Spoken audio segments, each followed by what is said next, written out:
একটু আমি একটু করতে চাই, কারণ দর্শকরা প্রশ্নগুলো করে রেখেছেন। আমাদের একজন প্রশ্ন করেছেন, তার বোন 18 বছর এবং তার বাবা মা তার জন্য আবেদন করেছে, 1 বছর হয়ে গেছে। এখন তার প্রশ্নটি হচ্ছে কিভাবে 21 বছর এজের মধ্যে আমেরিকায় আনতে পারবে কিনা, কারণ একটি বিষয় আছে, বয়সের একটি সীমারেখা। বাবা মা আবেদন করেছে তার 18 বছরের মেয়ের জন্য। জি, 1 বছর হয়ে গেছে এরই মধ্যে। হ্যাঁ, এখন 1 বছর এখনো পেন্ডিং। যদি অ্যাপ্রুভ না হয়, 18 বছর বয়সে যদি অ্যাপ্লাই করে থাকে, ওই 1 বছর যেটা পেন্ডিং এটা মাইনাস করা যাবে। এখন তার বয়স হচ্ছে 17 বছর। আসলে 17 বছর ক্যালকুলেট করার জন্য এই চিলড্রেন স্পেশাল প্রটেকশন অ্যাক্ট এর আন্ডারে আনার জন্য, ক্যালকুলেশন করার জন্য, তো যেদিন অ্যাপ্রুভ হবে, ধরেন 18 বছর বয়সে অ্যাপ্লাই করলো, ওয়েন তার ওনার মেয়ের বয়স যখন 20 বছর হলো তখন অ্যাপ্লিকেশনটা অ্যাপ্রুভ হলো, তাহলে 2 বছর যে পেন্ডিং পিরিয়ডটা পাবে, ওই পেন্ডিংটা মাইনাস করতে পারবে বয়স থেকে। তো 21 বছর যাতে ক্রস না হয়, 21 বছর আগে যদি ভিসার ফাইনাল অ্যাকশনটা ভিসাটা অ্যাভেলেবল হয়, ওই দিনে এই মেয়ের এই ফ্রিজ হয়ে যাবে। তো সুতরাং এটা ফ্যাক্টর ডিপেন্ড করে কখন অ্যাপ্রুভালটা আসছে। তো এখনো হোপফুল, আমরা আশা করি তার সিএসপি এর আন্ডারে ওনার বোন বা মেয়ে ইজ এলিজিবল হবে। ভিসা পজ নিয়ে আরেকজন প্রশ্ন করেছেন, যদিও আমরা অনুষ্ঠানের শুরুতে উত্তর দিয়েছি, তারপরেও সাথী সুলতানের প্রশ্নের জবাবে কি বলবেন? আমরা তো দিয়েছি। আপনার অনুষ্ঠান যদি রিওয়াইন্ড করে দেখতে চান, ওখানে আনসার পেয়ে যাবেন। তবু আমি সংক্ষেপে বলি, পজের লিফট হওয়ার সম্ভাবনা খুবই বেশি। আমরা আশা করছি হয়তোবা সেপ্টেম্বরের 8 তারিখের পরে এনি টাইম পজ লিফট হবে।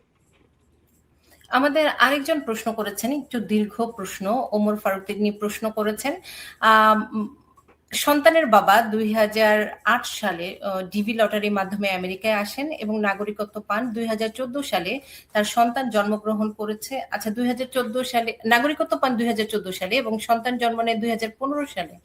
সন্তানের বাবা অসুস্থতার কারণে 2018 সাল থেকে বর্তমানে বাংলাদেশে অবস্থান করছেন। এমন অবস্থায় তার প্রশ্ন হলো, ফোয়া অ্যাপ্লিকেশনের মাধ্যমে ফিজিক্যাল প্রেজেন্টের কাগজপত্র সংগ্রহ করা সম্ভব? কারণ সন্তানের জন্য এবং অ্যাপ্লিকেশন করতে চাচ্ছেন। দয়া করে যদি প্রশ্নটির উত্তর দেন। ধন্যবাদ। নিয়ম হচ্ছে, সন্তান সিটিজেনের সন্তান বর্ন হওয়ার আগে, বাংলাদেশে বর্ন হয়েছে আমি বুঝতে পেরেছি, ফিজিক্যাল প্রেজেন্স রিকোয়ার্ড 5 ইয়ার্স। ওনাকে 5 বছর আমেরিকায় থাকতে হবে। এই ফিজিক্যাল প্রেজেন্স গুলা ফয়ের মাধ্যমে না, এটা উনি যদি কাজ করে থাকেন, ট্যাক্স দিয়ে থাকেন, ট্যাক্সের ডকুমেন্ট গুলা উনি রিকোয়েস্ট করতে পারেন আইআরএস থেকে। আর উনি যদি সোশ্যাল সিকিউরিটি ট্যাক্স দিয়ে থাকেন, সোশ্যাল সিকিউরিটি স্টেটমেন্টটা উনি ডাউনলোড করতে পারেন।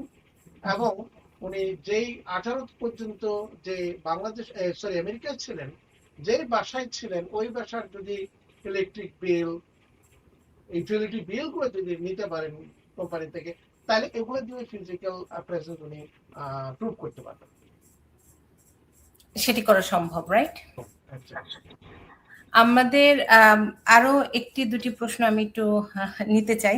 আমাদের একজন প্রশ্ন করেছেন, F4 ক্যাটাগরিতে একই পরিবারে তার 4 জন, স্পন্সরের ক্ষেত্রে তিনি নিজে স্বাবলম্বী হলে $1 লক্ষ তার ইনকাম, সে কি আনতে পারবে কিনা 4 জনের জন্য?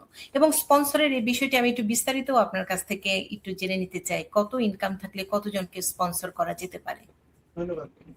স্পন্সরের ইনকাম ডিটারমাইন করে ইউএসসিএস এর এভরি ইয়ার একটা চার্ট ওরা পাবলিশ করে। পভার্টি লেভেল 125% অনুযায়ী একজন যদি মেরিট হয়, যদি ধরেন আমি আমার ব্রাদার সিস্টার জন্য অ্যাপ্লাই করলাম, আমি ম্যারিড, আমরা দুইজন, এখন আমার ইনকাম যদি, আমার মিনিমাম ইনকাম লাগবে $27,050 according to 2026। এখন এরপরে যদি আমি একজনকে স্পন্সর করতে যাই, আমার অ্যাড করতে হবে 7,100। আমি ম্যারিড, আমরা দুইজন, আমাদের জন্য পভার্টি লেভেল হচ্ছে $27,050, 26 এর স্পন্সরের ইনকাম ক্রাইটেরিয়া অনুযায়ী।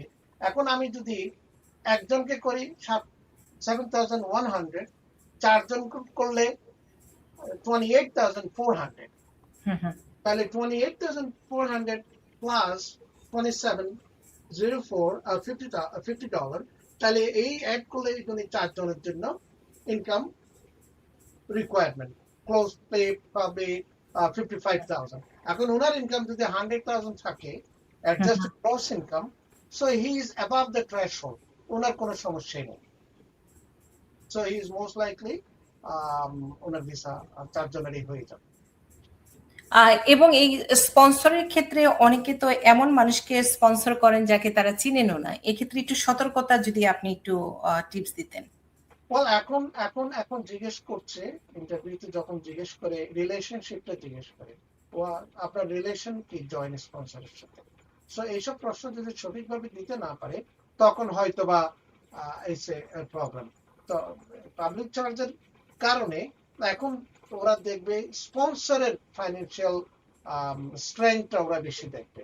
স্পন্সরের ইনকাম যত বেশি ততই ওদের জন্য বেটার আমি মনে করি, যারা ভিসা অ্যাপ্লিকেন্ট বাংলাদেশে ভিসা ইন্টারভিউতে যাবেন তাদের জন্য।